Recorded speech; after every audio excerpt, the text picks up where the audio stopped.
Terima kasih Anda masih bersama kami dalam IDX Second Session Closing Market. Ya, pemirsa, dan untuk membahas atau mereview perdagangan di sepanjang hari ini dan bagaimana kemudian proyeksi perdagangan di esok hari, kita akan langsung saja ulas bersama dengan narasumber kami yang sudah terhubung melalui sambungan Zoom dengan Pak Mino, Technical Analyst dari Indo Premier Sekuritas. Namun sebelumnya kami juga mengundang Anda untuk bisa berpartisipasi melalui telepon interaktif kami dan juga WhatsApp interaktif kami yang dapat Anda cermati di layar televisi Anda. Dan langsung saja kita sapa. Halo Pak Mino. Halo Mas Fajar. Ya Pak Mino, ini sebelum kita berdiskusi atau berbicara lebih jauh terkait dengan saham-saham yang mengalami pergerakan cukup luar biasa di hari ini, saya ingin meminta Anda komentarnya dan juga reviewnya terhadap perdagangan di hari ini yang kembali mengalami pelemahan begitu ya, indeks harga saham gabungan pasca dibuka pada sesi 1 dan juga ditutup di sesi 1 melemah lebih dari 1%, tapi sepertinya pelemahan masih bisa agak menipis hingga di sesi kedua. Bagaimana kemudian reviewnya untuk perdagangan hari ini? Ya, untuk hari ini indeks cukup cukup bergeraknya cukup liar. Tadi terendah di sekitar 5188, tapi closing di 5239. Artinya intraday kita rebound. Secara sentimen sebenarnya lebih ke eksternal ya. Jadi kita tahu Dow Jones kemarin ditutup melemah signifikan di atas ada 2% ya, karena terkoreksinya saham teknologi. Nah, ini membawa imbas negatif ke kita. Kemudian mayoritas harga komoditas juga terkoreksi, yaitu membuat menjadi tambahan sentimen negatif untuk IHSG. Oke, tapi apakah kemudian ada sentimen negatif juga yang datang dari domestik begitu Pak Mino? Mengingat ini data dari Bursa Efek Indonesia atau dari pergerakan IHSG cukup masif sekali, saham-saham yang bergerak melemah lebih dari 300, sementara tidak terlalu banyak atau tidak banyak begitu saham-saham yang mampu bergerak menghijau dan menjadi penopang dari indeks kita, meskipun secara intraday tadi seperti yang Anda sebutkan bisa dikatakan rebound begitu Pak Mino. Ya. Ya, kalau dari domestik lebih ke kelihatannya market mulai perhatian lagi ya terkait perkembangan COVID-19 di kita. Jadi kemarin rekor kita 2.300-an per hari dan sampai saat ini belum ada tanda-tanda memang COVID kita itu menurun ya. Nah, itu kelihatannya menjadi perhatian investor, terutama investor asing yang sampai saat ini masih membukukan net sell di market kita gitu. Jadi itu menjadi hal yang cukup memberatkan indeks dalam beberapa hari terakhir dari domestik terutama. Oke, dari domestik terutama hal-hal demikian begitu yang turut memberatkan, dan memang tadi seperti yang Anda sebutkan net sell-nya sepertinya cukup besar sekali, terutama pada saham-saham di sektor perbankan begitu ya Pak Mino. Apa kemudian yang memang terlihat begitu jelas begitu dari pergerakan saham-saham terutama big caps yang sayang sekali terkena aksi jual yang cukup besar di hari ini, terutama ada BBNI, BBCA dan juga Astra. Ya, kalau dari situ memang kita bisa lihat bahwa investor asing masih sangat khawatir ya terkait kondisi kita, terutama terkait COVID-19. Ya tentunya mereka mungkin berpandangan bahwa ya kalau ini terus berlanjut bukan tidak mungkin akan kembali memberatkan ekonomi ya.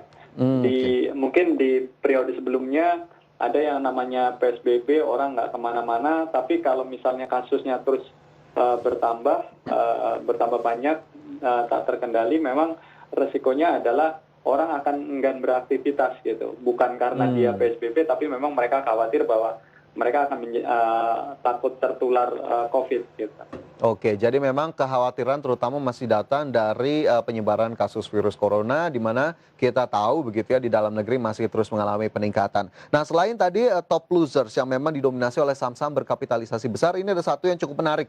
Pak Mino, ada saham Aisyah di sana yang tercatat masuk dalam kategori top gainers, menguat 15,22% pada perdagangan di hari ini. Bahkan tadi pada penutupan di sesi 1, penguatan lebih dari 20%. Nah, apa yang bisa kita lihat dari pergerakan saham Aisyah di hari ini, Pak Mino? Ya, Aisyah ini kedua kalinya ya. Kemarin ARB, ARA atau di Jakarta, kemudian hari ini juga naik cukup signifikan. Nah, ini mungkin lebih karena euforia dia baru unsuspend ya. Jadi kan dalam beberapa waktu belakangan dia disuspend karena ada beberapa hal yang terjadi di perusahaan, tapi kemudian dibuka lagi dan ini kelihatannya market cukup euforia ya. Walaupun sebenarnya mungkin tidak ada perkembangan yang signifikan terkait dari Aisyah itu sendiri gitu. Oke, jadi dari penguatan yang terjadi, ini apakah Anda lihat masih akan berlangsung dalam beberapa waktu ke depan atau justru pasca dibuka suspensinya, ya investor mungkin atau pemegang sahamnya berlomba-lomba untuk bisa melepas dalam tanda kutip. Anda lihatnya seperti apa, Pak Mino? Ya, 2 hari pertama 3 hari ya, 3 hari Ya. pertama suspennya dilepas, memang orang cenderungnya lepas barang ya. Jadi mereka keluar, itu yang membuat sahamnya juga tertekan. Tapi 2 hari terakhir ini memang pergerakan harganya cukup luar biasa ya. Tapi kalau menurut saya mungkin ini tidak akan continue ya, dalam artian mungkin hanya sementara aja gitu. Oke, ini tidak akan bertahan lama, tidak akan berlanjut begitu penguatan yang ada. Tapi sebetulnya jika kita kulik sedikit begitu Pak Mino, apa sebetulnya membuat mungkin saham Aisyah masih menarik di mata para investor atau mungkin trader yang mungkin memanfaatkan situasi ini? Adakah kemudian hal yang memang diperhatikan oleh trader terutama? Sejujurnya sih saya kurang Atau momen tapi sesaat saja mungkin begitu ya? karena sektornya ya. Kalau menurut saya sih momentum aja sih. Oke, sementara memang tidak ada perkembangan yang berarti dari sisi Aisyahnya sendiri begitu Pak Mino ya? Ya, kalau menurut saya begitu.